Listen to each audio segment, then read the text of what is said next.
आज का हमारा टॉपिक है पोलराइजेशन। क्या है पोलराइजेशन? पोलराइजेशन सिर्फ और सिर्फ ट्रांसवर्स वेव में होता है। Possible only for transverse waves. Possible only for transverse waves. ये लॉन्गिट्यूडनल वेव में नहीं हो सकता है। एक्चुअली लॉन्गिट्यूडनल और ट्रांसवर्स वेव्स में हर चीज कॉमन होता है एक्सेप्ट पोलराइजेशन। लॉन्गिट्यूडनल हो या ट्रांसवर्स वेव हो, दोनों इंटरफेरेंस देता है, दोनों डिफ्रैक्शन देता है, दोनों स्कैटरिंग देता है, दोनों जो है क्या बोलेंगे इंटरफेरेंस जो है देता है, सब कुछ देता है। बट पोलराइजेशन एक डिस्टिंक्ट यूनिक प्रॉपर्टी है ट्रांसवर्स वेव का। ट्रांसवर्स वेव मतलब क्या है? वो वेव जिसमें डिस्टर्बेंस की डायरेक्शन वेलोसिटी की डायरेक्शन के परपेंडिकुलर हो। वेलोसिटी इस डायरेक्शन में है तो डिस्प्लेसमेंट इसके परपेंडिकुलर होती है। तो समझो मेरे पास अगर कोई लाइट तुम्हारी तरफ आ रहा है, अगर कोई इलेक्ट्रोमैग्नेटिक वेव तुम्हारी तरफ आ रहा है, तो हो सकता है इसका एक इलेक्ट्रिक फील्ड अगर ये तुम्हारी तरफ आ रहा है, it is coming outward, this is EM wave, this is EM wave propagating outwards, propagating outwards. तुम्हारी तरह ये कोई वेव आ रहा है, तो क्या होता है? हो सकता है इसमें एक इलेक्ट्रिक फील्ड वेक्टर ये हो और इसका कोरिस्पॉन्डिंग मैग्नेटिक फील्ड वेक्टर ये हो। तो देखो तो E क्रॉस B तुम्हारी तरफ है। हो सकता है एक इलेक्ट्रिक फील्ड E2 ये हो और इसका कोरिस्पॉन्डिंग इसका paired coupled magnetic field B2 ये हो सकता है कि यहां पर एक इलेक्ट्रिक फील्ड इस तरह से हो E3 और मैग्नेटिक फील्ड हो सकता है इस तरह से हो। तो different set of coupled electric और मैग्नेटिक फील्ड आ रहे हैं। तो तुम इलेक्ट्रिक फील्ड की बात करो तो हम कहेंगे इसमें इलेक्ट्रिक फील्ड हर डायरेक्शन में है।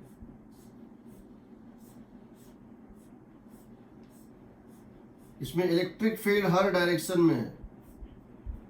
ये सारे डायरेक्शन में इलेक्ट्रिक फील्ड्स हैं।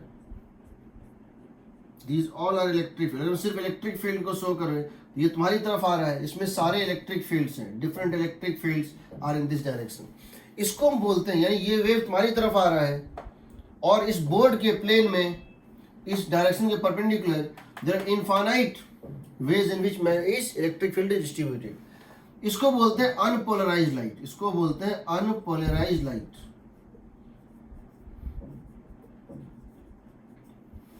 तो ये तुम्हारी तरफ आ रहा है, तो हम कहते हैं इस पूरे वेव की इंटेंसिटी मान लेते हैं आई है इंटेंसिटी है आई।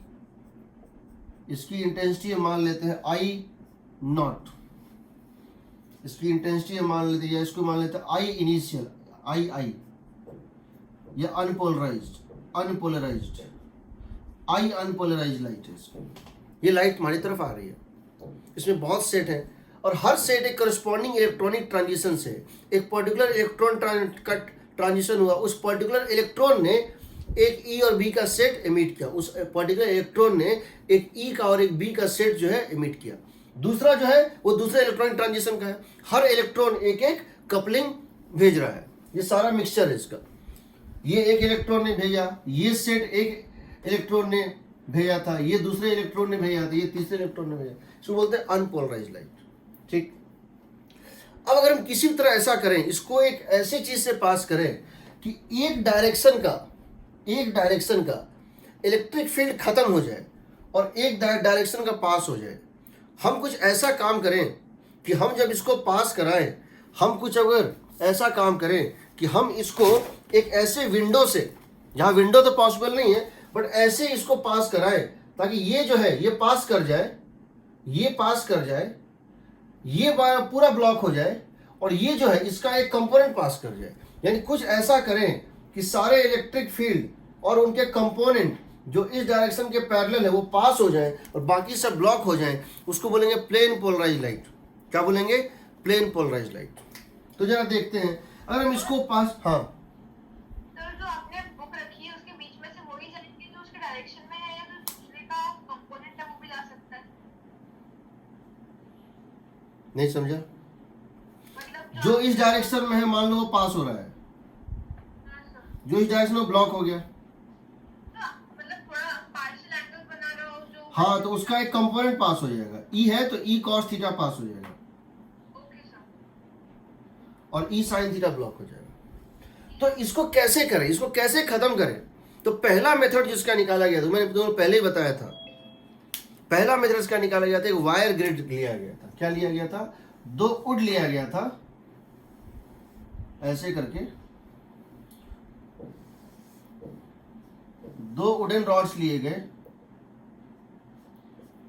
और इनके बीच में कॉपर वायर्स को प्लेस किए गए।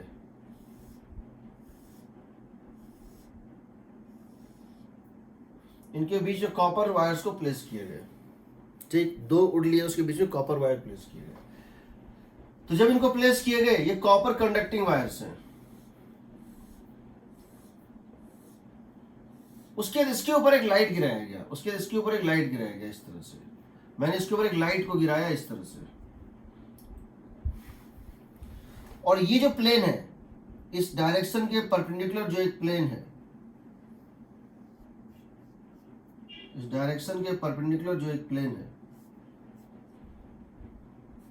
इस प्लेन में सारे मैग्नेटिक फील्ड्स हैं, इलेक्ट्रिक फील्ड्स हैं। मतलब ये अनपोलराइज लाइट था, ये अनपोलराइज लाइट, ये इस तरह से गिरा।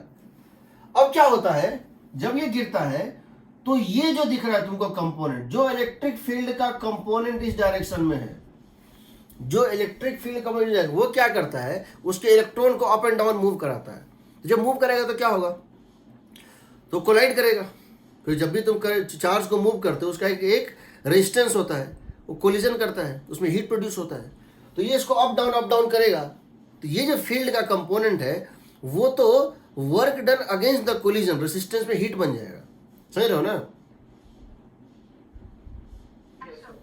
तो ये टर्म तो यूज हो गया, बट ये टर्म जो है ऊपर वाला, इसने क्या चाहा कि मैं एक इलेक्ट्रॉन को ऊपर मूव कर, बट ऊपर तो कंडक्टिंग पाथ है नहीं, यहां से यहां तो खाली जगह है, ये इलेक्ट्रॉन को मूव नहीं करा पाता है।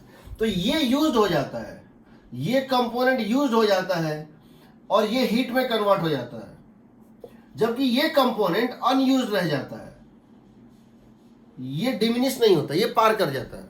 तो जब तुम्हारा वेव यहां से पास कर जाएगा और उधर निकलेगा, तो तुम देखोगे इस वायर के परपेंडिकुलर जो कंपोनेंट थे, इस वायर के परपेंडिकुलर कंपोनेंट थे, वो पास कर गए, और ये जो कंपोनेंट थे वो खत्म हो गए, दे आर लॉस्ट।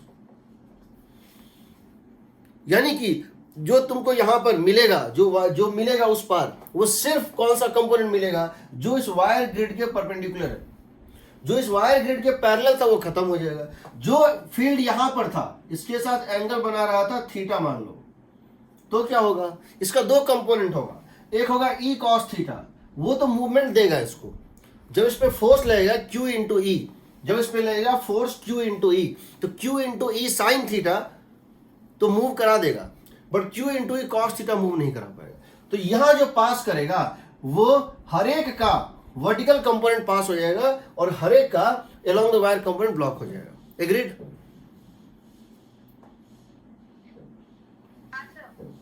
हम इसको बोलेंगे, हम इस लाइन को बोलेंगे, इस वायर ग्रिड के परपेंडिकुलर, हम इसको बोलेंगे पास एक्सिस। क्या बोलेंगे? पास एक्सिस ऑफ पोलराइजर। इसको बोलते हैं पोलरॉइड या पोलराइजर। इस पोलराइजर का ये पास एक्सिस कहलाता है, ये पास एक्सिस है पोलराइजर का, ये इसको पास होने देता है। ठीक है, अब ये पास कर गया, तो जब ये पास करेगा तो सारा का सारा वाइब्रेशन इस डायरेक्शन में होगा। तो क्या इसकी इंटेंसिटी घटेगी? मैं जानना चाहता हूं। अरे इसकी इंटेंसिटी आई अनपोलराइज थी और इसकी इंटेंसिटी अब हो गई आई पोलराइज्ड, तो क्या आई पोलराइज्ड हो जाएगा by symmetry I unpolarised bye 2? Yes sir. ठीक, यानी मुझ से अगर इंटेंसिटी की जगह एम्पलीट्यूड की बात की जाती है, मैं अगर इसका एम्पलीट्यूड कह रहा हूं ई नॉट या ई अनपोलराइज्ड, और मुझसे पूछे कि पोलराइज लाइट की इंटेंसिटी क्या होगी, तो मैं कहूंगा इसको intensity amplitude of polarize light is amplitude of unpolarize light by √2। Agreed? Intensity या पावर 50% यूज हो गई, 50% पार हो गई, हाफ इंटेंसिटी हो जाएगी। अब अगर मैं इसको घुमाऊं, अब मैं अगर इसको इस वायर फ्रेम को से घुमाऊं तो क्या होगा? क्या इसकी इंटेंसिटी बदलेगी? नहीं बदलेगी, लेकिन इसकी प्लेन ऑफ पोलराइजेशन घूमेगी। Agreed?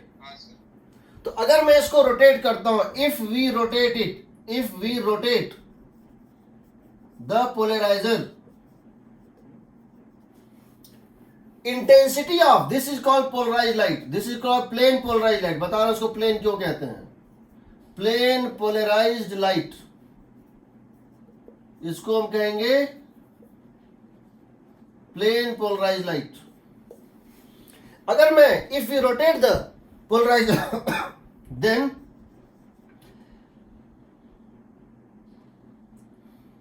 plane of polarization rotates, agreed, without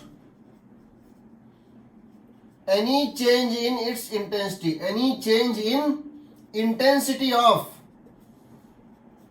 polarized light। सही है?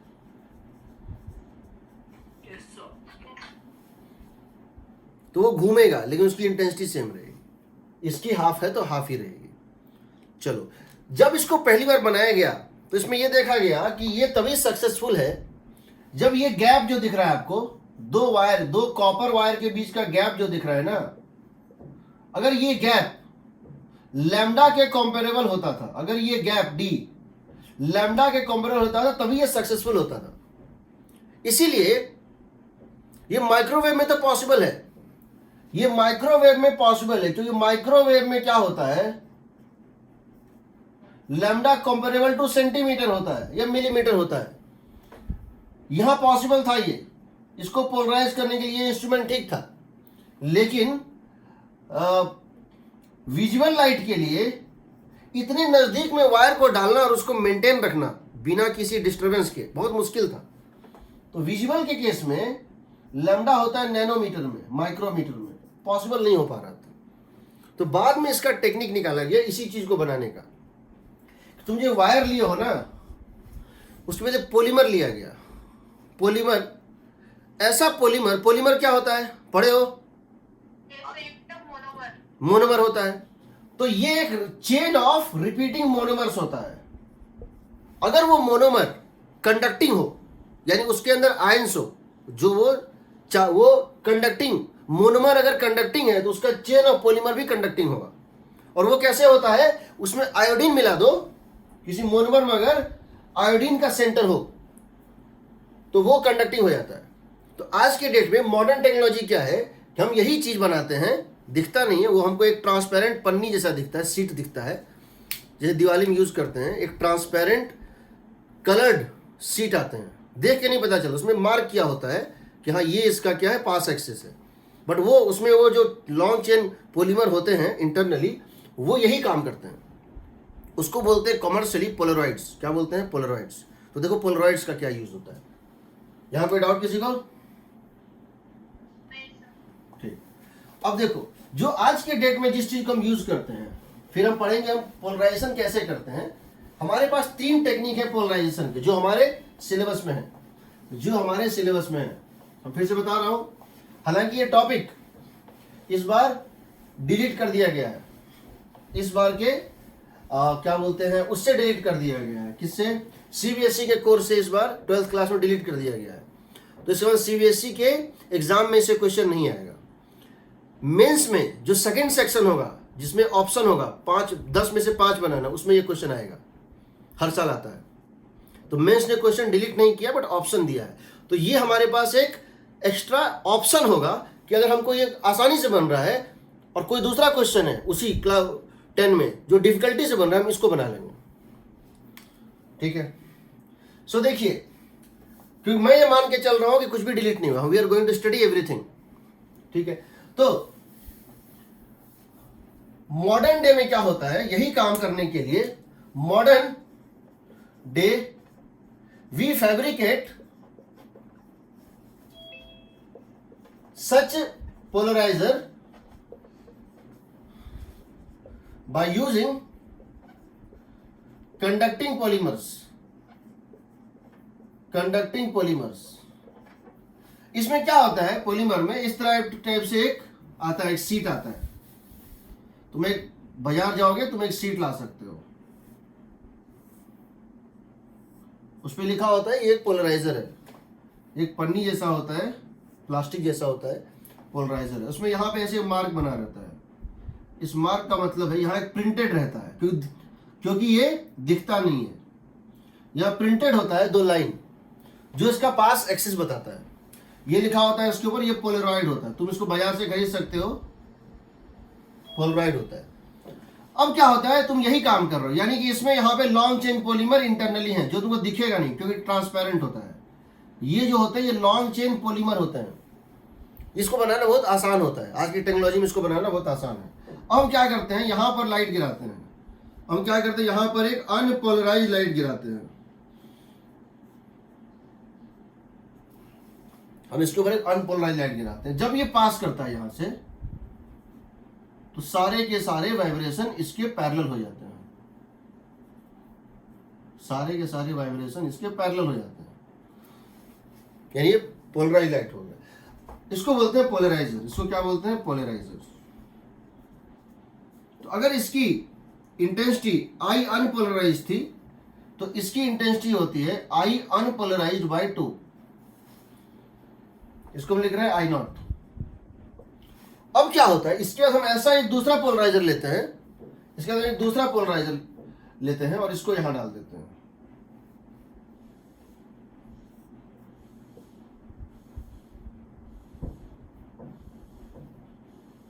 इसको हम बोलेंगे एनालाइजर। सेम चीज है बट इसको हम बोलेंगे एनालाइजर। ये एनालाइज कर रहा है, ये पोलराइज कर रहा है, ये एनालाइज कर रहा है। अब समझो, जब दोनों का पास एक्सिस पैरेलल था तो क्या हो रहा था, यहां इंटेंसिटी आई था, यहां हो गया आई बाई 2, और यहां पे भी निकलेगा कितना, आई बाई 2 ही निकलेगा, यही ना, आई नॉट ही निकलेगा। मैं अगर इसको घुमाऊंगा, सिर्फ इसको, तो क्या होगा। अच्छा पहले ये बताओ, मैंने इसको कर दिया, अब मैं इसको घुमा रहा हूं, अब मैं इसको रोटेट कर रहा हूं, तो क्या होगा। अब जो यहां इंटेंसिटी को मिलेगा, एक तो इसका प्लेन ऑफ पोलराइजेशन घूमेगा। अगर मैं इसको रोटेट कर रहा हूं, now if we rotate the analyzer, output intensity भी बदलेगा, इंटेंसिटी भी चेंज होगा, यही ना, एंड प्लेन ऑफ पोलराइजेशन भी चेंज होगा।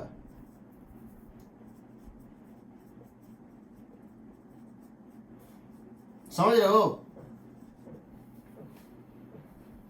अगर मैं इसको घुमाता हूं तो इंटेंसिटी नहीं बदलती है, ये घूमता जरूर है, इसका प्लेन ऑफ पोलराइजेशन घूमता जरूर है।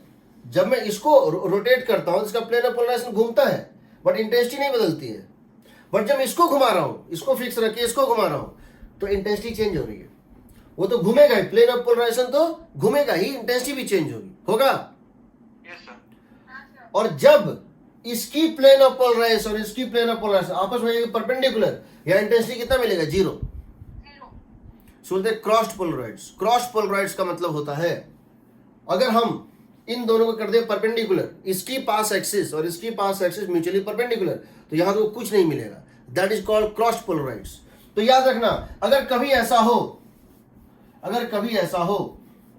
कि अगर हमने एक प्लेन पोलराइज लाइट को ऐसे गिराया,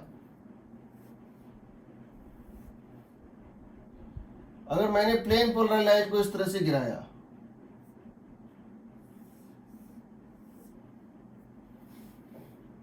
सच दैट इस पहले वाले के प्लेन ऑफ पोलराइजेशन ये थीटा बना रहा है, पहले वाले के प्लेन से ये थीटा बना रहा है। पहले का पास एक्सिस ये था और इसका पास एक्सिस मान लो ये है, ये एंगल थीटा है। ये आई अनपोलराइज्ड, ये आई अनपोलराइज्ड बाई 2, इसको आई नॉट दो, तो अगर ये थीटा है तो ये इसकी इंटेंसिटी हो जाएगी I nought cos square theta. Agreed.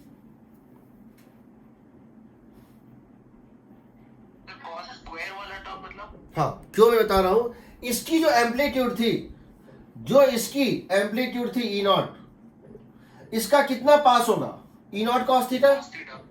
इसकी एम्पलीट्यूड पास जो है होगी इस तरह से, इसकी एम्पलीट्यूड पास होगी ई नॉट कॉस थीटा, तो इसकी इंटेंसिटी जो पास होगी वो होगी आई नॉट कॉस स्क्वायर थीटा।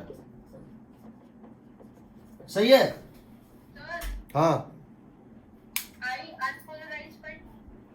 हाँ, आई अनपोलराइज्ड बाय 2 को मैंने आई नॉट दिया है नाम। ठीक, गेटिंग? सर ये cos स्क्वायर थीटा क्यों है समझ नहीं आया।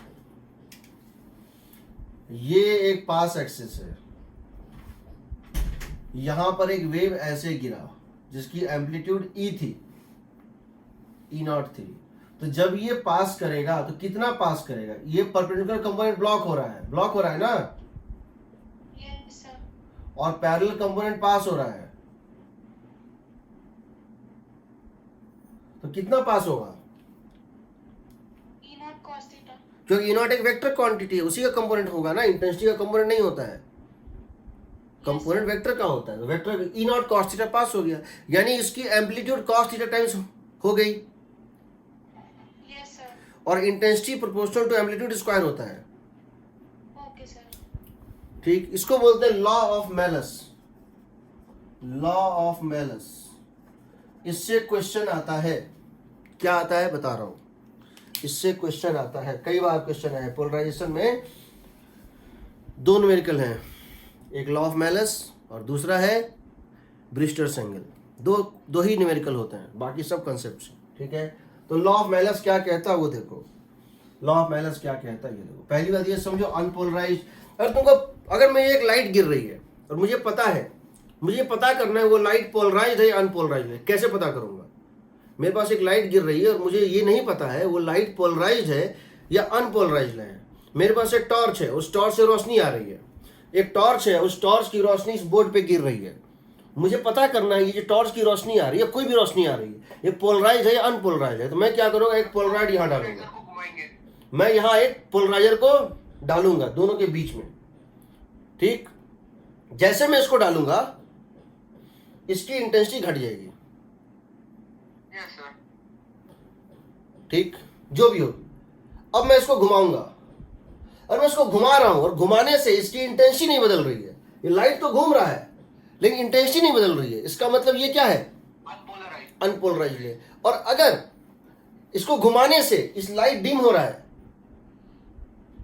और फिर ब्राइट हो रहा है, इसका मतलब ये क्या था, पोलराइज था। पोलराइज्ड। ठीक है ना, यस सर।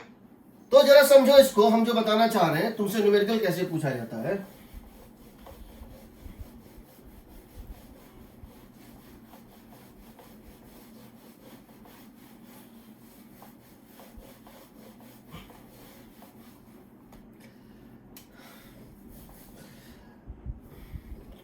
ये एक पोलराइजर है इस तरह से,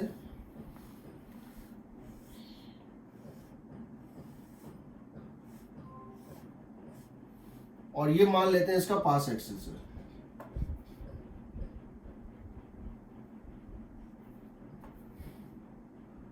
और यहां पर मतलब वुडन ब्लॉक्स रखे हुए हैं। क्या चीज, सर ये जो पास है उसका मतलब वुडन ब्लॉक्स रखे हुए हैं, वुडन ब्लॉक्स के बीच में स्पेस है। नहीं, पॉलीमर है,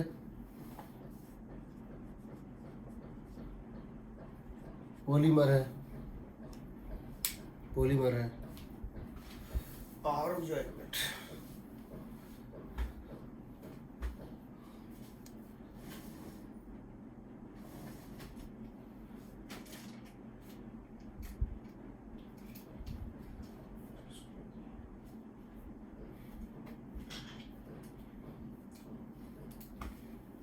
क्या तुमने कलर्ड प्लास्टिक देखा है, transparent coloured plastic, yes sir. जिसको किसी बल्ब के ऊपर लगा दो तो बल्ब की रोशनी लगता है बदल गई। Yes sir. तो कलर्ड जो होता है प्लास्टिक, वही होता है पोलराइजर, वैसा ही दिखने में होता तो ट्रांसपेरेंट है। ये एक पॉलीमर होता है, ये एक ट्रांसपेरेंट शीट होता है, ट्रांसपेरेंट शीट होता है। इसमें आपको दिखेगा नहीं, पॉलीमर दिखेगा नहीं। जब आप किसी प्लास्टिक को देखते हैं तो आपको उस प्लास्टिक का पॉलीमर दिखता नहीं है, आपको उस प्लास्टिक का पॉलीमर नहीं दिखता है, आपको ये नहीं दिखता है कि वो ट्रांसपेरेंट होता है ना। Yes, sir. यहां से ये लाइट पास हुआ, जब ये लाइट यहां गिरा था ये अनपोलराइज्ड था, जब ये लाइट यहां गिरा था तो ये अनपोलराइज्ड था, इसके वाइब्रेशन हर तरफ थे। जब ये पास हुआ तो सारे के सारे इस डायरेक्शन में पास हो गए। तो जनरली ये आई अनपोलराइज्ड है, ये आई पोलराइज्ड होता है, ये आई अनपोलराइज्ड बाय 2 होता है, ठीक है। ये अनपोलराइज्ड बाय 2 होता है। तो इस बात को ध्यान रखना, इस क्वेश्चन जो हमारे न्यूमेरिकल होते हैं उसमें जनरली ये दिया होता है, पोलराइज लाइट का दिया होता है आई नॉट, पोलराइज लाइट का दिया होता है आई नॉट, ठीक है। Yes, sir. अब तुम यहाँ पे एक दूसरा पोलराइजर डाल रहे हो इस तरह से, सच दैट इस एक्सिस के कंपैरिजन में, इस एक्सिस के कंपैरिजन में जो इसका पास एक्सिस था, इसका जो एक्सिस है वो थीटा एंगल बना रहा है, इसका जो एक्सिस है वो थीटा एंगल बना रहा है।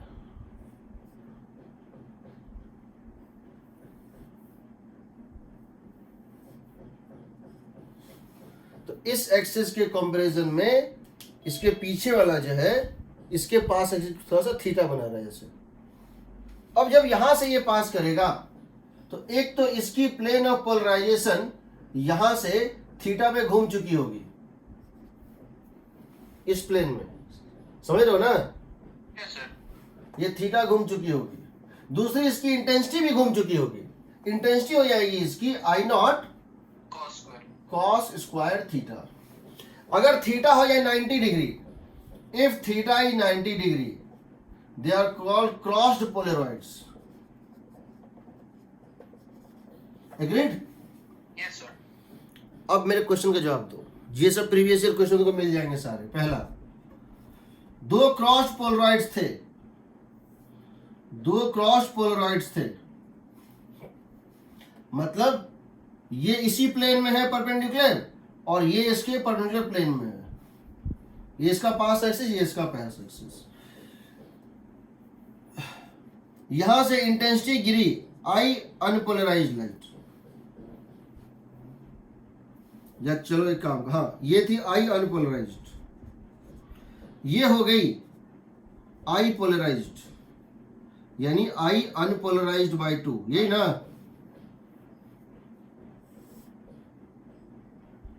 और ये दोनों आपस में दोनों के पास एक्सिस जो है आपस में परपेंडिकुलर थे, तो यहां इंटेंसिटी क्या होगी, 0, 0. Yes, sir. यहां थी 0। अब मैंने क्या किया, इन दोनों के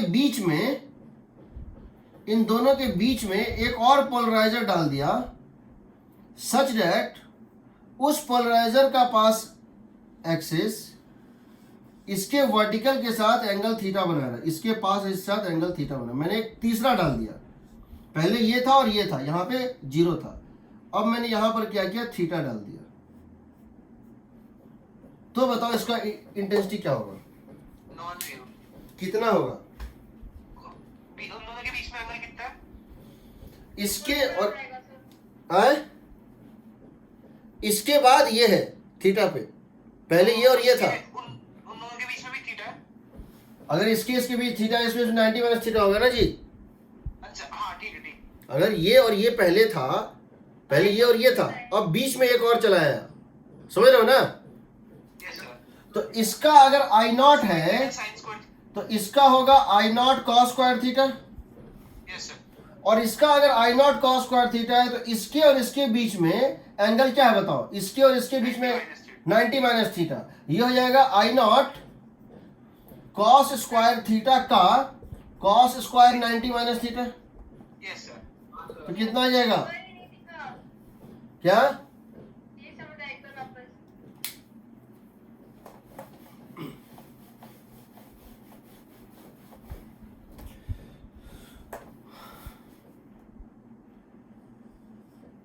ये है एनालाइजर, ये पास एक्सिस ऑफ एनालाइजर, ठीक है। मैंने इसको बोर्ड में बना दिया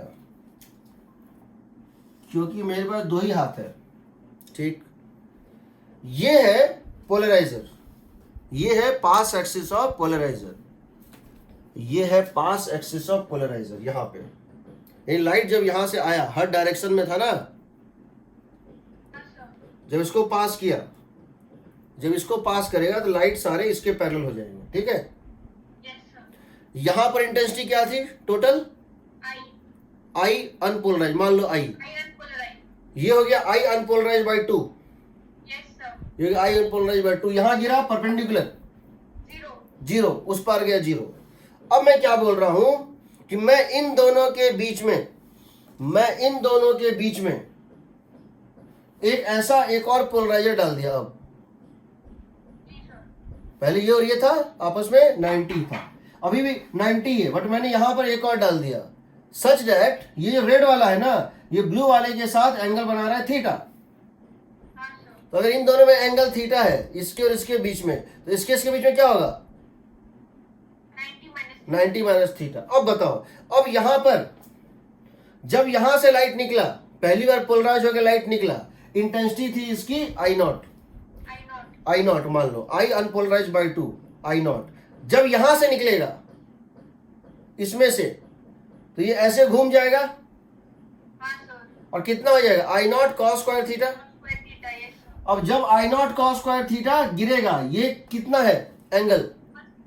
90 माइनस थीटा। तो फाइनली जो निकलेगा वो निकलेगा आई नॉट, फाइनली जो निकलेगा that is going to be, तो मैं ये बोल रहा हूं ये है पोलराइजर जो सबसे पहले है।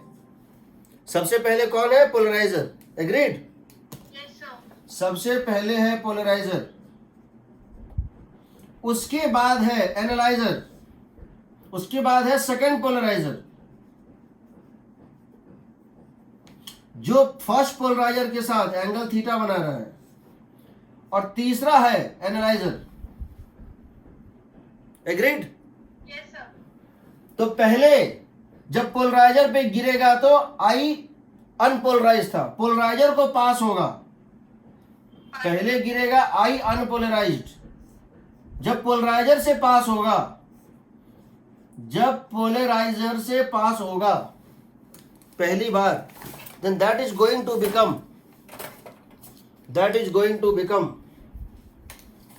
जब पहली बार पोलराइजर से पास होगा, then that is going to become I unpolarized by 2, that is going to be called I naught। जब दूसरी बार ये पास होगा किससे? सेकंड पोलराइजर से, ठीक है ना? सेकंड पोलराइजर से पास होगा तो क्या हो जाएगा बताओ? I nought cos square theta, agreed?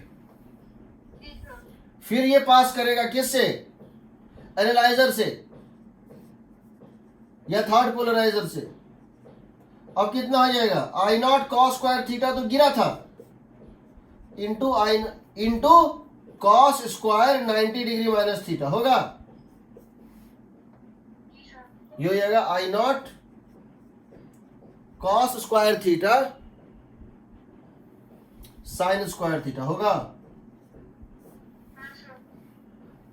अब अगर मैं तुमसे ये पूछूं कि जो फाइनल इंटेंसिटी है वो अनपोलराइज्ड इंटेंसिटी का, जो फाइनल इंटेंसिटी है वो अनपोलराइज्ड इंटेंसिटी, जो अनपोलराइज्ड लाइट था उसकी इंटेंसिटी का जो फाइनल इंटेंसिटी है, दैट इज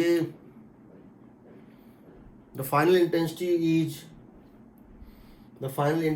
is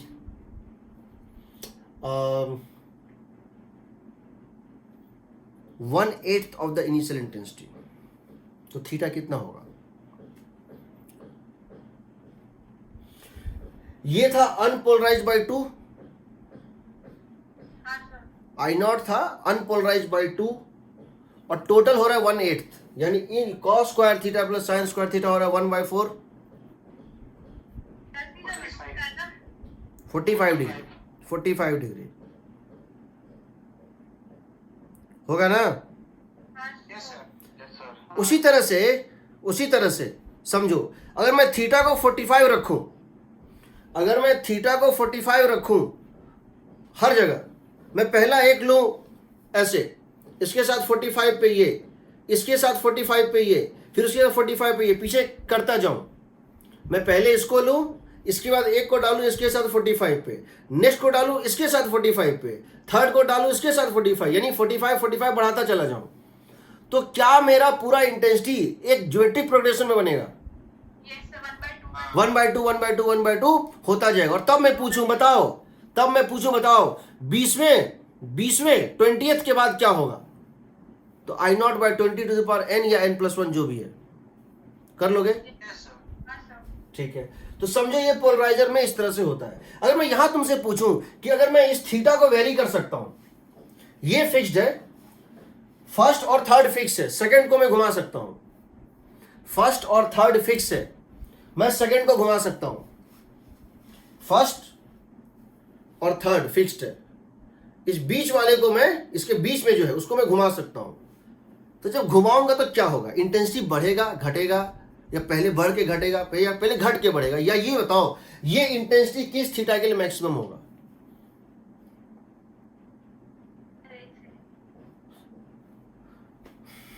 ये इंटेंसिटी किस थी? देखो थीटा 0 दोगे 0 आएगा, थीटा 90 दोगे तो भी 0 आएगा, आएगा ना? 45 पे मैक्सिमम आएगा। तो 45 से 45। तो यानी जब तुम उसको बढ़ाओगे इस तरह से, जब इसको तुम एंगल को चेंज करोगे तो इंटेंसिटी बढ़ेगी, 45 पे मैक्सिमम आएगी, फिर घटेगी। एग्रीड ना? यस सर, यहां सबसे ज्यादा इंटेंसिटी 45 पे आएगी। ठीक है, यस सर। ठीक है। ये हो गया लॉ ऑफ मालूस, कि अगर आपकी इसको, इसका क्या करना लॉ ऑफ मालूस का? अगर किसी पोलराइज लाइट को तुम गिराओ, अगर किसी पोलराइज लाइट को गिराओ, प्लेन पोलराइज लाइट को गिराओ इस तरह से, और वो एंगल उसके जिस पे गिर रहा है उसके पास एक्सिस के साथ एंगल कितना है? थीटा। तो जो इंटेंसिटी इसकी पास होगी इसके पैरेलल, जो इंटेंसिटी इसके पास पैरेलल से पास होगी, वो होगी आई नॉट, जो गिरा, cos square theta. Agreed? Sir एक डाउट है हाँ बताओ। सर, जब वो एनालाइजर से पास हो रहा है तो सर इंटेंसिटी पे कोई फर्क नहीं पड़ेगा ना? जब ये एनालाइजर से पास हो रहा है यहाँ पे, तो पड़ना चाहिए ना फर्क सर, एनालाइजर से पास होने पर भी। तो पढ़ तो रहा है ना, कहाँ? वाली केस में 2 बार पास हो रहा है ना हाँ 2 बार पास हो रहा है, सर। इंटेंसिटी सर कम होनी चाहिए ना? तो हो तो रही है ना। 1/2 होनी चाहिए क्या चीज? हर बार, इंटेंसिटी हाफ हाँ होनी चाहिए ना? हाँ बिल्कुल। तो वहाँ पे आई नॉट नहीं आएगा ना? आई नॉट बाय 2 आएगा ना? कहाँ पे? वहाँ पे सर। इसके कंपेरिजन में ये कम है कि ज्यादा है?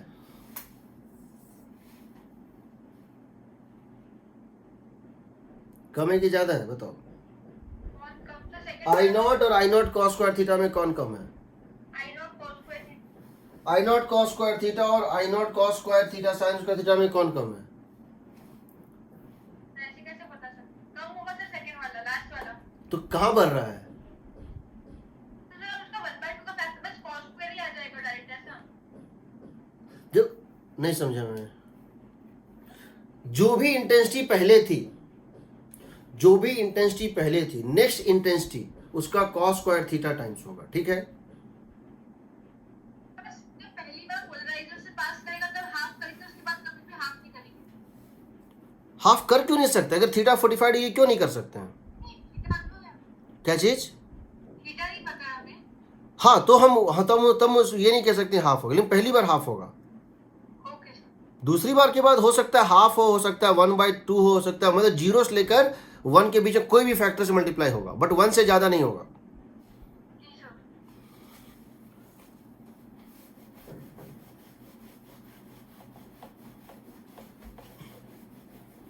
याद रहेगा? Yes sir. ये पहला था।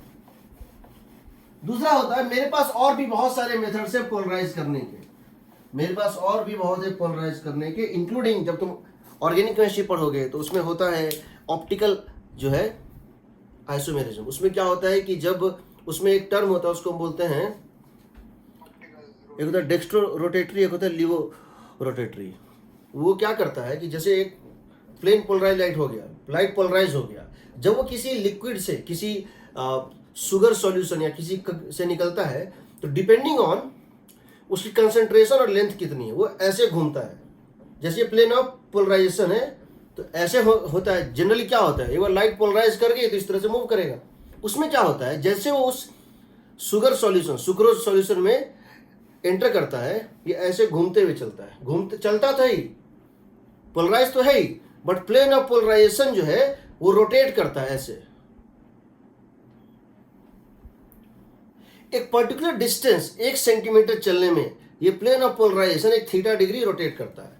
ये प्लेन ऑफ पोलराइजेशन रोटेट करता हुआ चलता है। तो एक पर्टिकुलर डिस्टेंस से एक पर्टिकुलर एंगल रोटेट करता है डिपेंडिंग ऑन कंसंट्रेशन। उससे हम पता कर सकते हैं। और दूसरी बात, ये क्लॉकवाइज घूम सकता है, एंटी क्लॉकवाइज। अगर कायरल एटम है तो हम वहां ये पता कर सकते हैं कि उसकी कंसंट्रेशन कितनी है by finding the amount of rotation in the plane of polarization. और कैसे पता करोगे, मान लो यहां से प्लेन ऑफ पोलराइजेशन इस तरह हो गया, मैंने यहां एक पास एक्सिस से इसको पास करा दिया, ये पास हो गया, मुझे पता है। अब मैं इसको एक शुगर सॉल्यूशन से पास करा रहा हूं, 10 सेंटीमीटर लेंथ का लिया, एक लिक्विड का क्या किया, एक शुगर सॉल्यूशन को एक 1 सेंटीमीटर या 10 सेंटीमीटर के एक लिक्विड के ट्यूब में भर दिया, उसको पास करा दिया, और ये उसको पार कर गया। जब ये पार कर गया, इस तरह से होता है। खैर ये केमिस्ट्री का है, मैं क्यों बता रहा हूं। ऐसे अनपोलराइज था ये, इसमें से मैंने इसको एक पोलराइड के इस पास एक्सिस से पास करा दिया, ये मुझे पता होता है, प्रिंटेड रहता है, ये पास कर गया। अब मैं क्या करता हूं, एक ट्यूब लेता हूं, सर्कुलर ट्यूब, इसमें सुक्रोज सॉल्यूशन को भर लेता हूं। इसमें सुक्रोज सॉल्यूशन भर लेता हूं। इसकी लेंथ मैंने ली 10 सेंटीमीटर, और इसकी मैंने एक पर्टिकुलर कंसंट्रेशन ले ली, चाहे वो मोलर हो जो भी हो, मैंने इसकी एक कंसंट्रेशन ले ली। तो जब ये लिक्विड इससे पास करेगा ना, जब ये यहां से, मुझे पता है ये इसका पास एक्सिस, ये इस तरह जा रहा था, यहां तक जाएगा, फिर ये घूमेगा, और जब ये निकलेगा यहां से, तो ये घूम चुका होगा, यहां से यहां तक में ये चलेगा भी और घूमेगा भी, डिपेंडिंग ऑन कंसंट्रेशन। जब ये यहां से निकल चुका होगा, इस प्लेन में है, देखो इसमें लग रहा है इस प्लेन में, ऐसे नहीं है, ऐसे करके ये इस प्लेन में घूम चुका होगा। अब मैं क्या करूंगा, मुझे पता करना है कितना रोटेट किया। मैं यहां पर अब क्या करूंगा, एक एनालाइजर डाल दूंगा, ठीक है ना, और इसको घुमाऊंगा। मैं देखूंगा जिस पॉइंट पे इसकी इंटेंसिटी सबसे ज्यादा है वही इसका प्लेन ऑफ पोलराइजेशन है। अगर मैं इसके पास एक्सिस को घुमाऊंगा तो क्या होगा, जब ये और ये पैरेलल होगा तो सबसे ज्यादा कंसंट्रेशन जाएगा ना। तो मुझे ये तो पता चल गया ना ये थीटा कितना घुमा, यहां से तो एंटर इस तरह किया था, बट अब यहां पे क्या मिल रहा है, मैक्सिमम मिल रहा है इंटेंसिटी, यानी ये कितना घुमा, ये तो निकल गया ना। एक बार थीटा निकल गया, एक बार ये लेंथ पता है, तो इसकी कंसंट्रेशन आराम से निकल जाती है। तो ये जो होता है एटम के मतलब मॉलिक्यूलर स्ट्रक्चर को पता करने का एक तरीका होता है। खैर ये मेरा टॉपिक नहीं है। देखो तो पोलराइजेशन में एक तो ये हो गया, दूसरा हमारे पास किसी लाइट को पोलराइज करने का बहुत सारा तरीका है फिजिक्स में। अगर मैं सारे तरीके बताऊंगा तो हो सकता है मुझे 2-3 क्लास इसी में लग जाएगी, तो उतना हमारे पास टाइम नहीं होता। तो हम सिर्फ सिलेबस पे कंसंट्रेट कर रहे हैं। एक तरीका होता है पोलराइजेशन बाय रिफ्लेक्शन। क्या होता है, पोलराइजेशन बाय रिफ्लेक्शन,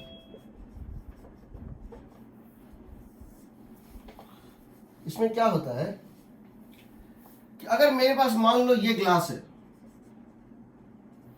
और ये मान लेते हैं एयर है, और यहां से एक लाइट गिर रही है ऐसे करके, तो होता क्या है, ये लाइट गिर रही है, ये 2 चीजें करती हैं। कौन कौन सी चीज, एक तो ये रिफ्रैक्ट करता है और दूसरा ये पार्शियली रिफ्लेक्ट भी करता है। कभी भी कोई रिफ्रैक्शन 100% नहीं होता है जनरली। सिर्फ एक ही चीज 100% होता है ऑप्टिक्स में, ज्योमेट्रिकल ऑप्टिक्स में, टोटल इंटरनल रिफ्लेक्शन, TIR के अलावा कोई भी चीज 100% नहीं होता है। तो जब ये लाइट गिरेगा ये पार्शली जो है रिफ्लेक्ट करता है, ये पार्शली रिफ्लेक्ट करता है हमेशा, और ये पार्शली ट्रांसमिट करता है, पार्शली रिफ्लेक्ट करता है, ठीक है। Yes sir. मैं क्या कह रहा हूं, इसमें बहुत सारे वाइब्रेशन है। जब ये इस तरह से जा रहा था, जब ये लाइट इस तरह से जा रहा है, तो इस लाइट के परपेंडिकुलर प्लेन ये है, ये मेरा हैंड जो है ये एक प्लेन है जो इसके परपेंडिकुलर है, ठीक है ना। Yes sir. इसमें कई तरह के वाइब्रेशन है, कोई वाइब्रेशन ऐसे ऐसे हर तरह के हैं वाइब्रेशन, यानी कि इसके प्लेन के परपेंडिकुलर अगर आप देखें, इसके प्लेन के, अगर आप यहाँ पे एक डिस्क ले लें इस डायरेक्शन के परपेंडिकुलर, आप कह सकते हैं यहाँ ऐसे भी वाइब्रेशन थे, ऐसे भी वाइब्रेशन थे ना, ऐसे भी थे, सब थे, सही है ना। तो मैं इसको सिंप्लीफाई करने के लिए क्या कर रहा हूं, मैं इसमें दो तरह के वाइब्रेशन शो कर रहा हूं सारे कंपोनेंट्स को, एक ऐसा और एक ऐसा, यानी कि जो वाइब्रेशन इस तरह से थे, ये डायरेक्शन ऑफ प्रोपेगेशन है, जो वाइब्रेशन इस तरह से थे उनको मैं डॉट से दिखा रहा हूं, बड़े वाले डॉट से, ठीक है। और जो वाइब्रेशन इस तरह से थे उनको मैं इससे दिखा रहा हूं, ठीक है। जो वाइब्रेशन इस तरह से थे ऐसे, उसका एक कंपोनेंट इधर, एक कंपोनेंट इधर, यही ना। हाँ सर। अब ये लाइट गिरा तो क्या देखते हैं हम, जब ये लाइट गिरा तो ये जो होता है रिफ्लेक्टेड वेव, उसमें ये पार्ट तो उतना ही तगड़ा होता है, ये पार्ट जो है उतना ही तगड़ा होता है, इसीलिए साइज ऑफ सर्किल भी रखे हैं सेम, बट ये पार्ट थोड़ा कमजोर पड़ जाता है। जबकि जो अंदर जाता है, जो अंदर है उसमें ये पार्ट थोड़ा सा कमजोर पड़ जाता है। छोटा साइज कर दिए, बट ये पार्ट वही रहता है।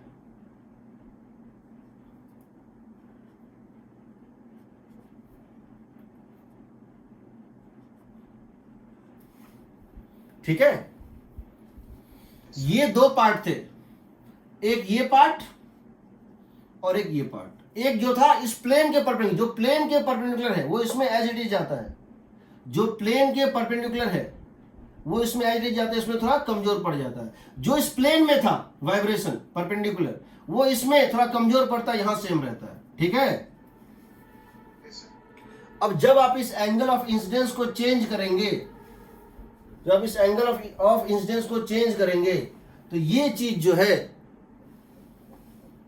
इसकी डिग्री ऑफ पोलराइजेशन चेंज होती है, इसकी भी चेंज होती है। एक ऐसा एंगल आता है, समझो एक ऐसा एंगल आता है आई, जब ये और ये आपस में होते हैं परपेंडिकुलर, उस समय ये पूरी तरह जीरो हो जाता है, समझ रहे हो।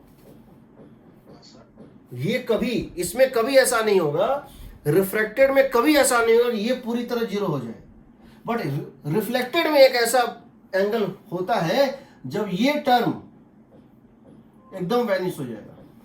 जैसे मान लो आई तुम्हारा कितना है, 30 डिग्री है, मान लो 30 डिग्री है, तुमने किया 31 डिग्री, तुमने किया 31 डिग्री, तो देखा ये छोटा पड़ गया थोड़ा। तुमने किया 32 डिग्री, ये और छोटा पड़ गया। तुमने किया 33 डिग्री, ये वैनिश हो गया, 33 में वैनिश, फिर किया 34, फिर से ये चला गया, किया 35, फिर और बड़ा हो गया। यानी कि एक ऐसा एंगल मिलता है जहां पर रिफ्लेक्टेड लाइट इज 100% हुई। याद रखना, कोई भी एंगल ले लो, इन रिफ्लेक्टेड पार्ट, पहली बात ये समझ लो, in reflected part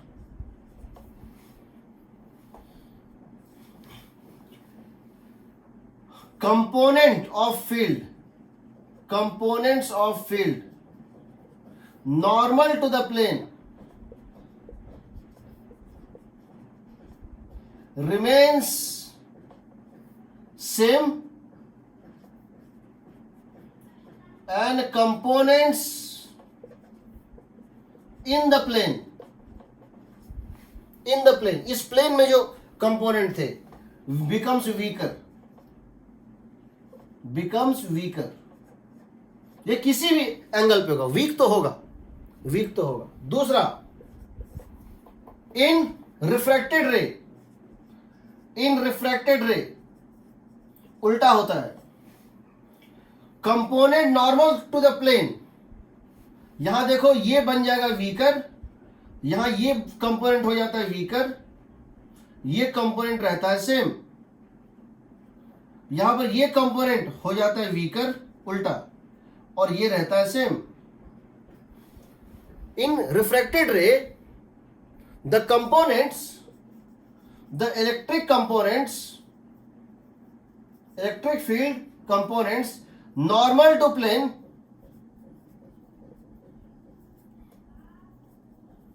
becomes weaker and components ऐसा क्यों होता है? ऐसा होता है, इसमें क्वांटम फेनोमेना होता है। पढ़ा तो था मैंने बहुत डिटेल में कभी, बट कभी बता दूंगा, अभी तो बस समझ लो, ये तो एनसीईआरटी में बस लिख दिया है, क्यों होता है वो बाद में बताऊंगा। Components become weaker and the refracted ray, components normal to the plane becomes weaker and components in the plane are same. तीसरा, when reflected and refracted rays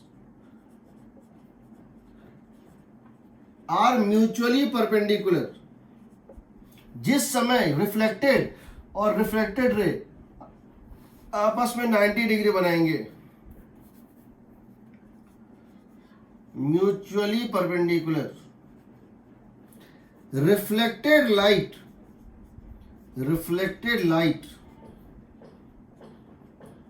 is 100% polarized. जब ये 90 डिग्री पे आते हैं, ये कंपोनेंट जीरो हो जाता है। This for any angle, angle तुम कुछ भी ले लो, refracted ray is never 100% polarised. Refracted ray is never 100% polarised, इसको याद रखना। पोलराइज 100% कौन सा होगा? ये होगा। किस एंगल पर? जिस एंगल पर ये पोलराइज होता है 100%, उस समय ये और ये कितना हो गया? प्लस प्लस कितना हो गया? 90। ये एंगल आई तो ये भी आई, रिफ्लेक्शन है ना, ऐसा ये एंगल ऑफ रिफ्लेक्शन आर, यानी आई प्लस आर किसके इक्वल? 90 डिग्री। बट तुम जानते हो according to Snell's law, 1 sin I is equal to mu sine r. Sine I is equal to, sine r मतलब क्या हो गया बताओ? 90 minus I cos I, tan I कितना हो गया? म्यू। जब एंगल ऑफ इंसिडेंस किसके इक्वल होता है? tan inverse mu. इसको बोलते हैं Brewster's law, BRUEWSTERS, Brewster's law. और इस एंगल आई को बोलते हैं Brewster's angle, BREWSTERS, Brewster's angle. 3 question पूछे जाते हैं। पहला, रिफ्रैक्टेडनेस दे देता है, पूछता है किस एंगल पर रिफ्लेक्टेड लाइट 100% पोलराइज होगा? tan इनवर्स म्यू, याद रहेगा। दूसरा, ये तभी होता है जो लाइट रेयर से डेंसर मीडियम जा रहा हो, एयर से ग्लास, ग्लास एयर में नहीं होता है, इसलिए पूछता है what is the range of mu. पिछले बार पूछा था मेंस में, इस साल पूछा है जनवरी में, इस साल जो है, इस साल जो 2020 में पेपर हुआ जनवरी, उसमें ये पूछा है what is the range of mu. तो बिकॉज ये म्यू की वैल्यू क्या होगी बताओ? आई की वैल्यू, म्यू की वैल्यू क्या होगी? ये रेयर से डेंसर में होता है हमेशा, याद रखना, ये हमेशा रेयर से डेंसर में ही होता है। म्यू की वैल्यू 1 से बड़ी होगी, इसलिए आई की वैल्यू 45 डिग्री से बड़ी होगी। ठीक है, ठीक है। दूसरा पूछता है आई दे देगा, ब्रूस्टर्स एंगल दे देगा, स्पीड ऑफ लाइट पूछेगा इसमें, इससे निकल जाएगा। Equal to c by mu. C by mu. तीसरा पूछता है ब्रूस्टर्स एंगल दे देगा और कहेगा अगर लाइट यहां से यहां जा रहा होता या इस पेयर ऑफ मीडिया के लिए क्रिटिकल एंगल क्या होगा, समझ रहे हो? निकल जाएगा सर। क्रिटिकल एंगल का मतलब इसको 1/sin आई लिख दोगे, इसको लिख दोगे 1/sin थीटा से, यही ना? Yes sir. यानी साइन थीटा क्रिटिकल, इसका लिख सकते हो, तुम देखो tan theta Brewster's is equal to mu, but sine theta critical is 1/μ। इसका मतलब tan theta Brewster's into sine theta C is 1, yes sir. यानी sine theta C is cot of Brewster's angle, sine theta C is cot of Brewster's है। I equal to theta भी है ना। हाँ, i equal to theta भी, correct. I general name है, theta उस point पे नेम है जब वो दोनों 90 डिग्री पे होता है, ठीक है, याद रहेगा, यस ठीक है। ये कभी पोलराइज नहीं होता। अच्छा एक ही बताओ, अगर ये लाइट पहले से पोलराइज है, अगर ये लाइट पहले से पोलराइज है, यानी ये कंपोनेंट था ही नहीं, या एक काम करो, ये कंपोनेंट था ही नहीं, लाइट 100% पहले से पोलराइज है, ये कंपोनेंट 0 है, मतलब समझ रहे हो, मैंने इसको एक पोलराइड से पास करा दिया था जिसकी पास एक्सिस ये थी, जिसकी पास एक्सिस के पैरेलल थी, यानी ये कंपोनेंट तो ब्लॉक कर दिया ना। हाँ सर। अगर लाइट पहले से पोलराइज है such that all the light is in this direction और ये 0 है, तो क्या होता रिफ्लेक्शन के बाद, यहां कितना जाता? अगर ये कंपोनेंट है ही नहीं, सिर्फ ये कंपोनेंट है, रिफ्लेक्शन होगा क्या? तो सिर्फ रिफ्लेक्शन होगा क्या? रिफ्रैक्शन होगा, रिफ्लेक्शन नहीं। अगर तुम्हारा मैं क्वेश्चन इस तरह से पूछूं कि मैं ऐसे दे दूं, बोलो ये ब्रूस्टर्स एंगल पे गिर रहा है, ब्रूस्टर्स एंगल का मतलब क्या होता है, वो कंडीशन जब रिफ्लेक्टेड और रिफ्रैक्टेड लाइट आपस में क्या हो जाए, परपेंडिकुलर हो जाए। ये लाइट पहले से पोलराइज लाइट थी, ये लाइट पहले से इस डायरेक्शन में पोलराइज लाइट थी, यानी कि सारी वाइब्रेशन इस डायरेक्शन में कोई वाइब्रेशन थी ही नहीं, तो क्या होगा, यहां पे कितना रिफ्लेक्ट होगा, 0, हाँ सर। तो रिफ्लेक्टेड मिलेगा ही नहीं, क्योंकि जो कंपोनेंट इधर होता वो जाता ना। कौन सा ज्यादा कौन सा नहीं जाता, इसमें कंफ्यूजन है। या अच्छा इसको तो बहुत छोड़ो, यहां तक में कोई दिक्कत है? नहीं सर। ठीक है, मिटाओ इसको। Yes sir.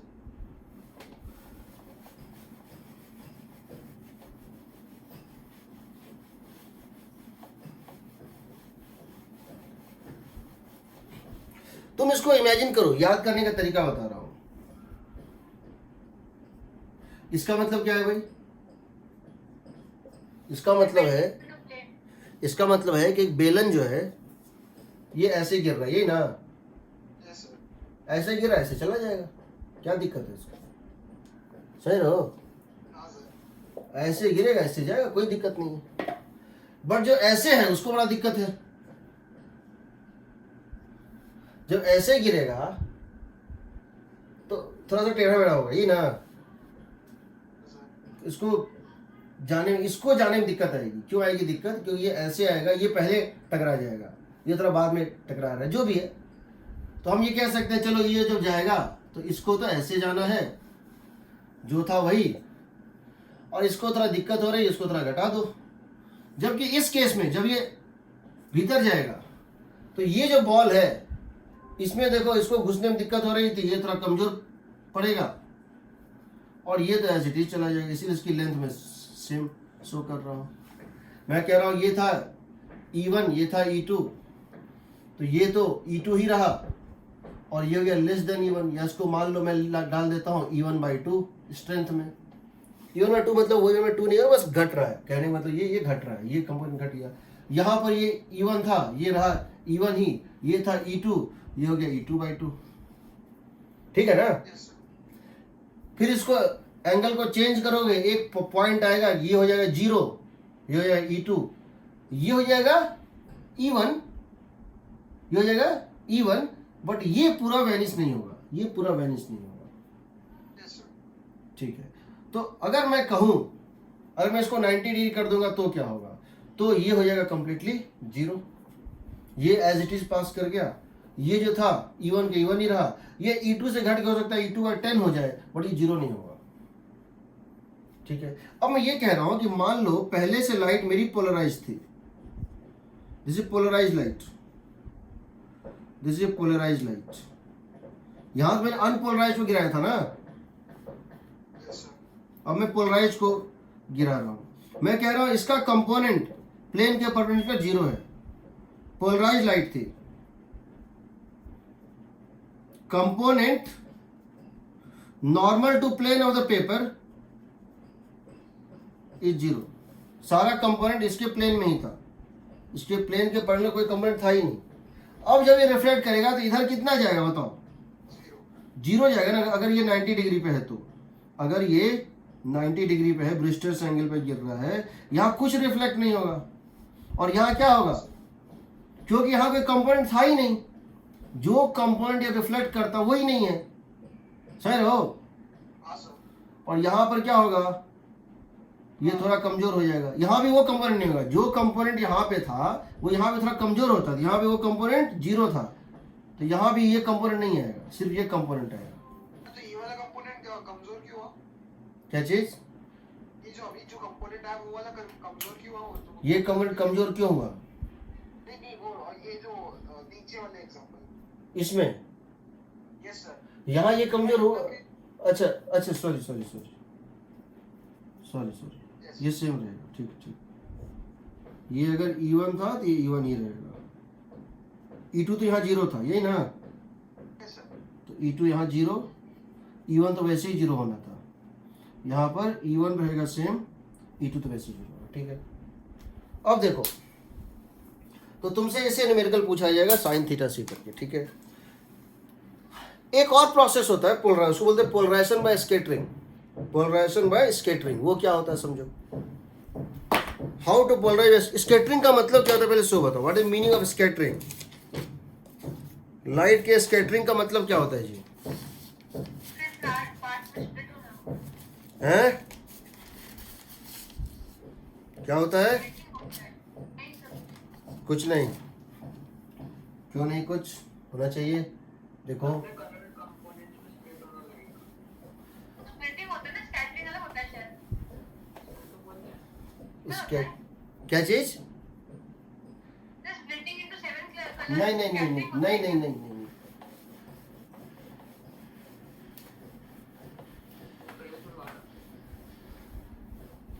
भाई इंडिया का पहला नोबेल प्राइज मिला था साइंस में सीवी रमन को, स्कैटरिंग के लिए मिला था, रामन स्कैटरिंग के लिए। तो एज ए देशभक्त भी जानना चाहिए कि स्कैटरिंग क्या होता है। डिफरेंट कलर दिखते हैं, मतलब तो श्योर है सर कि गलत। स्कैटरिंग होता है। गलत गलत गलत गलत गलत। अच्छा, वो एयर के पार्टिकल से टकरा के जो लाइट इधर उधर हो जाती है, लाइट का जो साइज का कुछ जब हाइड्रोजन एटम के ऊपर लाइट गिरता है तो हाइड्रोजन उसको लेता है और अपने आप को एक्साइट कर लेता है, ग्राउंड स्टेट से फर्स्ट या सेकंड या थर्ड स्टेट, ठीक है। और जब वो डी एक्साइट करता है, ग्राउंड स्टेट में आता है, फिर वो एमिशन करता है, ठीक है। इसको बोलते हैं एटॉमिक डी एक्साइटेशन, इसको बोलते हैं एटॉमिक डी एक्साइटेशन, ठीक है। यही काम जब कोई मॉलिक्यूल करता है कि जब उसके ऊपर लाइट गिरता है तो लाइट को एब्जॉर्व करके और मॉलिक्यूलर एनर्जी लेवल में एक्साइट हो जाता है, और फिर जब वो डी एक्साइट होता है तो वो एनर्जी वापस एमिट करता है, उसको बोलते हैं स्कैटरिंग, ठीक। तो स्कैटरिंग में 3 स्टेप होते हैं, समझो, स्कैटरिंग में 3 स्टेप होते हैं।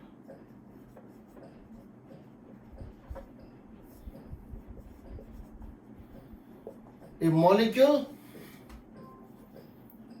absorbs light and get excited। मान लो लाइट की हम वेवलेंथ मान रहे हैं लैम्डा, लैम्डा नॉट उसने एब्जॉर्ब कर लिया, फोटोन को एब्जॉर्ब कर लिया, and excited to higher molecular levels. Higher molecular levels. तो पहले मॉलिक्यूल ग्राउंड स्टेट पे था, इसको फोटोन मिला, इसने लिया, उसको एब्जॉर्ब किया और एक्साइट हो गया हायर मॉलिक्यूलर लेवल पे. Second, now this molecule D excites. ठीक है ना, emitting photon in all directions. क्यों, एक तरह से क्या है, देखो ये जो मॉलिक्यूल था जो अपने ग्राउंड स्टेट पे था, जो मॉलिक्यूल अपने ग्राउंड स्टेट पे था, n equal to 1 molecular state, वो एक फ्यूज बल्ब था, वो एक बुझा हुआ बल्ब था, समझ रहे हो. ये जो मॉलिक्यूल था वो ग्राउंड स्टेट, उसके पास ये किसी को एनर्जी दे नहीं सकता था क्योंकि ग्राउंड स्टेट के नीचे कुछ है ही नहीं. इसके ऊपर लाइट गिरी, इस लाइट को लेके ये एक्साइट हुआ और अब ये मॉलिक्यूल किस स्टेट में पहुंच गया, मान लो 4th स्टेट में पहुंच गया एक्साइट होकर. ठीक, अब ये मॉलिक्यूल जिंदा हो गया, अब ये मॉलिक्यूल ग्लो कर गया. ग्लो मतलब अब ये सोर्स ऑफ लाइट बन गया. अभी तक ये क्या था, सिर्फ लाइट को एब्जॉर्ब कर, अभी लाइट दे सकता है. अब ये क्या करेगा, नीचे आएगा, एक स्टेप में आए, 2 स्टेप में आए या 3 स्टेप में आए, इसकी मर्जी है. सीधे 4 से 1 आ जाए, पहले 4 से 2 में आए, तब 2 से 1 में आए, या 4 से 3, 3 से 2, 2 से 1 है. बहुत सारे परम्यूटेशन कॉम्बिनेशन पॉसिबल है. एग्रीड ना. अब डिफरेंट मॉलिक्यूल डिफरेंट काम करेंगे, बट जब ये करेंगे तो ये एक जलता हुआ बल्ब जैसा प्रतीत होगा. ये कैसा लगेगा, ये एक ग्लोइंग बल्ब जैसा लगेगा ना, ये क्योंकि चमकने लगा ना. Yes, sir. जब किसी चीज से लाइट आता है वो चमकता हुआ दिखता है, समझ रहे हो. मॉलिक्यूल एक्साइट और नहीं समझ आया, मुझे दिख नहीं रहा है कि जैसे इलेक्ट्रॉन एक्साइट होता है. हाँ. मॉलिक्यूल कैसे एक्साइट होगा? कैसे एक्साइट होगा,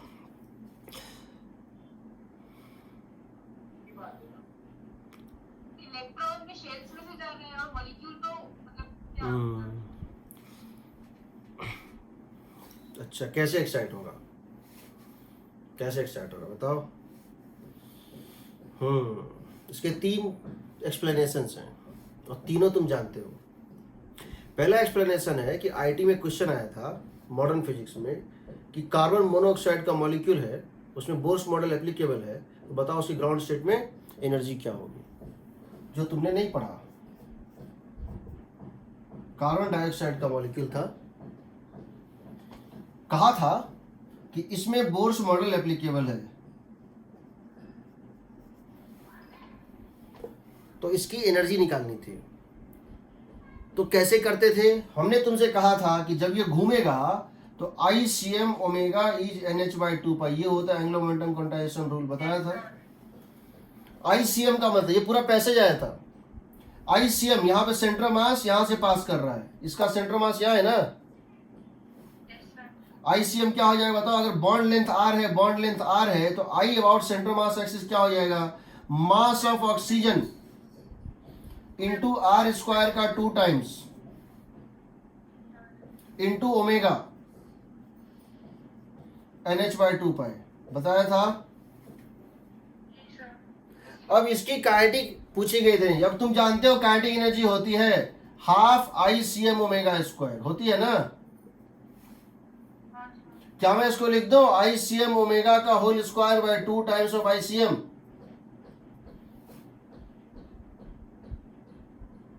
सही है. Yes, sir. मैं जानता हूं बोर का क्वांटाइजेशन रूल है ICM ओमेगा ई NH/2 मैं नहीं जानता था, क्योंकि मुझे बुक्स में पढ़ाया गया था MVR is equal to NH/2 हमें बुक्स में यही पढ़ाया जाता है, mass into velocity into radius NH/2 असली फॉर्मूला ये है. तो यहाँ पे आपने इसको डाल दिया NH/2 ये हो गया N square H square by 2 pi का whole square 4 pi square into 1/2 times of ICM. ये हो गया काइनेटिक एनर्जी, हो गया. Yes, sir. तो ग्राउंड स्टेट में n को रखोगे 1 तो काइनेटिक एनर्जी होगी समथिंग. जो फर्स्ट एक्साइटेड स्टेट में n को रखोगे 2, कितनी टाइम्स होगी? 4 टाइम्स। जितनी एनर्जी होगी ग्राउंड स्टेट में उसके बाद 4 टाइम्स के 9 टाइम्स होगा ना। तो रेशियो पूछा था, find the kinetic energy of the first excited state and the ground state. 4:1। Agreed? ये तो पहला है मॉलिक्यूलर एनर्जी। दूसरा जब मैंने एसएचएम पढ़ाया था तो एक होता है इस तरह से, अगर यहां एक स्प्रिंग लगा दो और यहां एक स्प्रिंग लगा दो, एक बॉल ले लो जिसकी मास है m, एक स्प्रिंग यहां लगा दो जिसकी मास ले लो कैपिटल M, एक यहां लगा दो, एक यहां लगा दो। ये दो तरह से वाइब्रेट कर सकता है। एक तो ये रेस्ट पे रहे और ये दोनों एसएचएम करे। सही रहो ना? हाँ एक एक्सप्लेनेशन ये भी हो सकता है कि जो हमने सेमीकंडक्टर में पढ़ा था ठीक है। कि ऐसे कैसे एटम का बॉन्ड बनता है हाँ और हम उसको एनर्जी देते हैं तो इलेक्ट्रॉन बाहर चला जाता है बिल्कुल और वापस भी आ जाता है। बिल्कुल। एक साइड मॉलिक्यूल में ऐसे ही हो सकता है ना, मतलब हाँ बिल्कुल बिल्कुल हो सकता है। तो कहने का मतलब है कि होता है,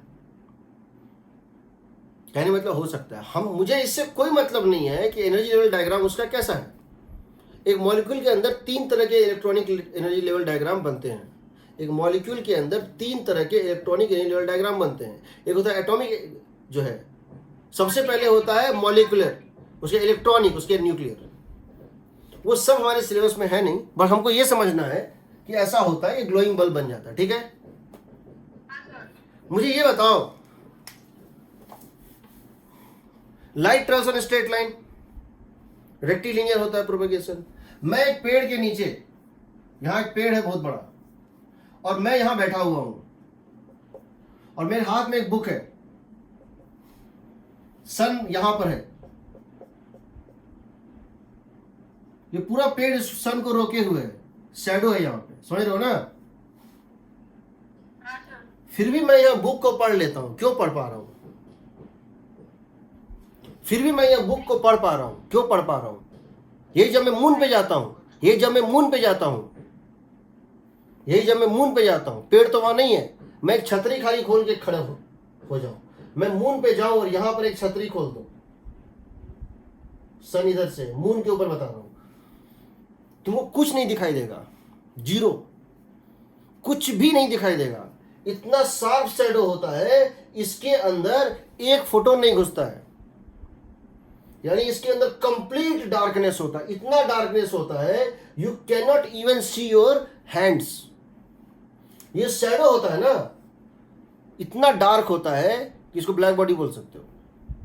ऐसा क्यों होता है?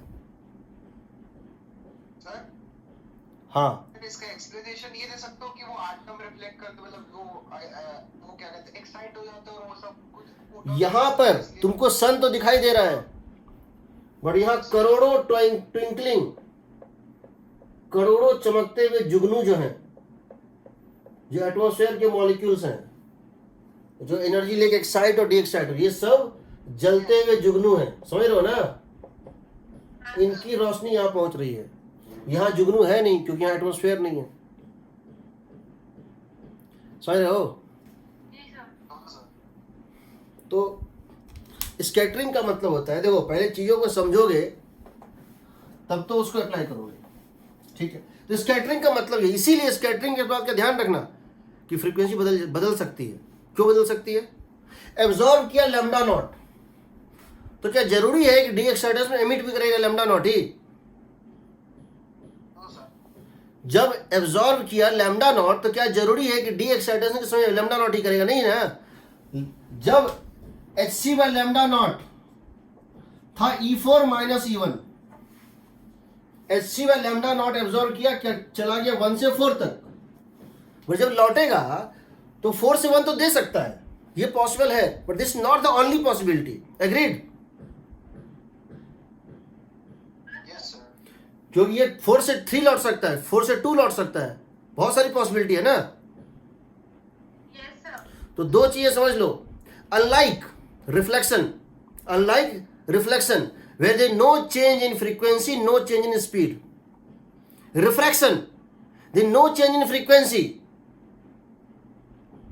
and there is change in speed.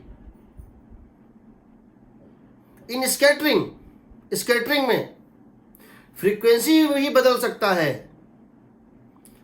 Speed भी स्पीड तो बदल, फ्रीक्वेंसी यहां बदल सकता है। क्यों बदल सकता है? क्योंकि सोर्स बदल गया।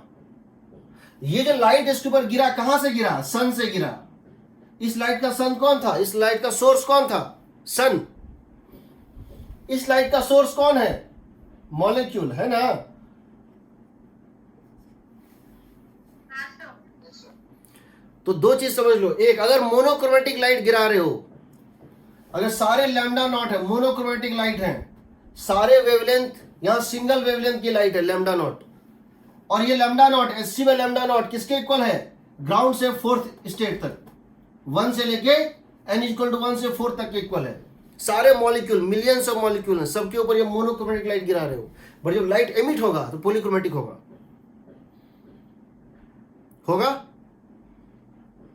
सारे मॉलिक्यूल ग्राउंड स्टेट से फोर्थ स्टेट पे पहुंच गए, मोनोक्रोमेटिक था ना। सारे मॉलिक्यूल, मिलियंस ऑफ मॉलिक्यूल हैं, सारे मॉलिक्यूल ग्राउंड से लेके फोर्थ पे पहुंच गए, बट जब लौटेंगे तो कोई मॉलिक्यूल 4 से 3 लौटेगा, उसकी वेवलेंथ अलग निकलेगी। हाँ सर। कोई मॉलिक्यूल n = 4 से 2 जाएगा, उसकी अलग निकलेगी। तो अब जब निकलेगा उस पूरे सैंपल में से, तो मिक्सचर निकलेगा ना। Yes sir. तो मोनोक्रोमेटिक लाइट गिराओगे तो पॉलीक्रोमेटिक मिल सकता है, पहली बात। दूसरी बात, अगर एक सिंपल एटम को ले लो, एक एटम को, तो जरूरी नहीं है कि जो उसने एब्जॉर्ब किया वही एमिट करे, कुछ और भी एमिट कर सकता है। यहां फ्रीक्वेंसी बदल जाती है, ठीक है? Yes sir.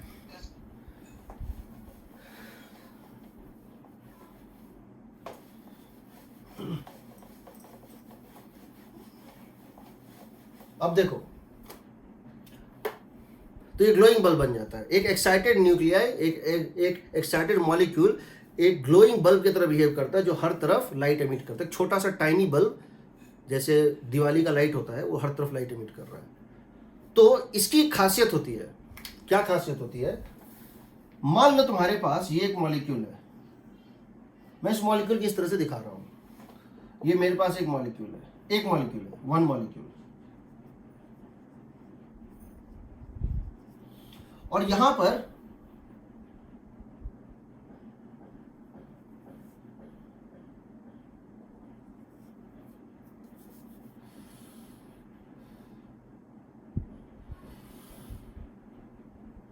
ये 3 में एक्सेस ले रहा हूं। मान लो इस मॉलिक्यूल के ऊपर मैं इसको मान लेता हूं O, इसको मान लेता हूं X एक्सिस, ठीक है, इसको मान लेता हूं Y एक्सिस, ठीक है। जी सर। यहां से एक लाइट गिरा ऐसे करके, एक अनपोलराइज लाइट था,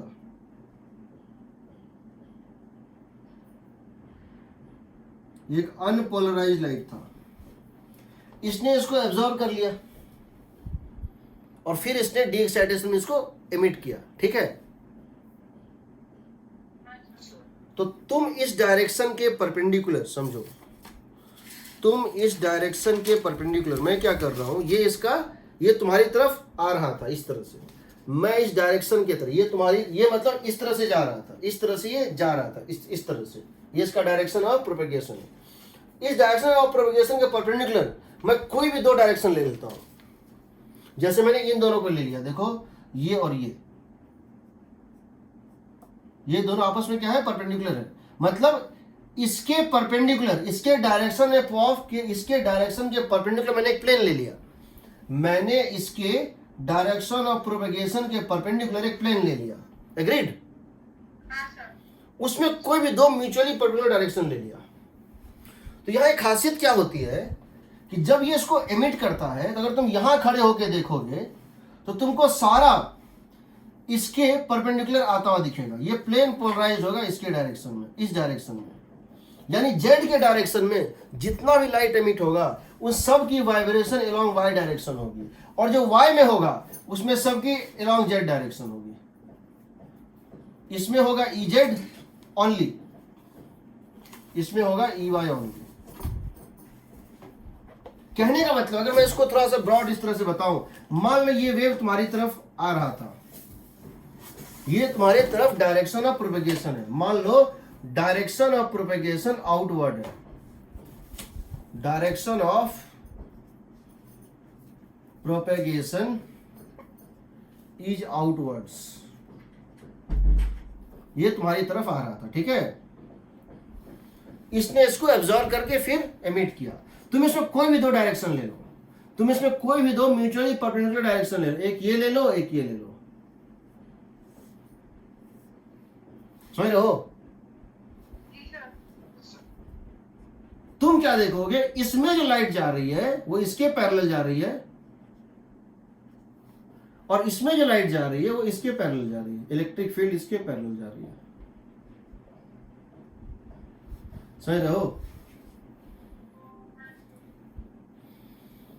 इसका मतलब ये हुआ कि लाइट ऐसे आई, यहां एक मॉलिक्यूल था, इस मॉलिक्यूल ने इसको एब्जॉर्ब किया और फिर इसको डी एक्साइटेशन के समय एमिट किया। मैं यहां कोई भी दो डायरेक्शन ऐसे ऐसे ले लेता हूं। मैं कह रहा हूं कि इसने ऐसे आया, याद रखना इसके डायरेक्शन के परपेंडिकुलर ऐसे आया था, तो जो भी डायरेक्शन ऐसे था वो सब इधर निकलेगा, प्लेन पोलराइज्ड, और जो भी डायरेक्शन ऐसे था वो ऐसे निकलेगा। मतलब यहां पे जो डायरेक्शन था यही था ना सर, हाँ सर। जो इसके पैरेलल था वो इधर निकलेगा, जो जो यहां था इस तरह से उसका एक कंपोनेंट इधर निकलेगा और एक कंपोनेंट ऊपर निकलेगा। एग्रीड। Yes sir. यानी कि किसी भी डायरेक्शन में, किसी भी दो पैरेलल डायरेक्शन में उस डायरेक्शन का कंपोनेंट जीरो होगा, उसके डायरेक्शन का कंपोनेंट जीरो होगा। एग्रीड। अब अगर मैं ये करूं कि मैं इसको पहले से ही ऐसे गिर रहा है, ये मान लो x डायरेक्शन में, ये मान लो y डायरेक्शन में, और ये मान लो कि जो है z डायरेक्शन में, ये लाइट इस तरह से गिर रहा था, ये पहले से पोलराइज था, किस डायरेक्शन में, y डायरेक्शन में, ये पहले से पोलराइज था, ये पहले से पोलराइज लाइट गिरा है, तो क्या होगा बताओ, पूरा जेड में चल सारा जेड में चला जाएगा, यहां जीरो जाएगा। तुम यहां खड़े होकर देखोगे कोई लाइट तो दिखेगा ही नहीं, सही रहो। Yes sir. और लेकिन अगर तुम इसके साथ 45 y और z के बीचों बीच जाओगे और उसका उस साइड y और माइनस z के बीच, तो तुमको मिलेगा ना, यस सर। क्योंकि यहां तो चलो ये जो है तुमने एक एक्सिस इसके प्लेन ऑफ पोलराइजेशन के पैरेलल एक यहां ले लिया, तो यहां तुमको मिलेगा, यहां मिलेगा जीरो। बट अगर तुम इस तरह से लेते और तुम इस तरह से लेते, किस तरह से, ऐसे और ऐसे 90 पे, ये दोनों डायरेक्शन लेते, तो क्या होता, तो बताओ, इसका एक कंपोनेंट इस डायरेक्शन वाला यहां से पास करता यस सर। और इसका एक कंपोनेंट इस डायरेक्शन वाला, क्योंकि ये इस तरह से था, इस डायरेक्शन वाला यहां से पास करता ना, यस सर। तब मिलता तुमको। इसलिए जब प्लेन पोलराइज लाइट गिराओगे तो उस पोलराइज उसके डायरेक्शन में जो एक्सिस लोगे मॉल, वहां जीरो इंटेंसिटी होता है मीटर।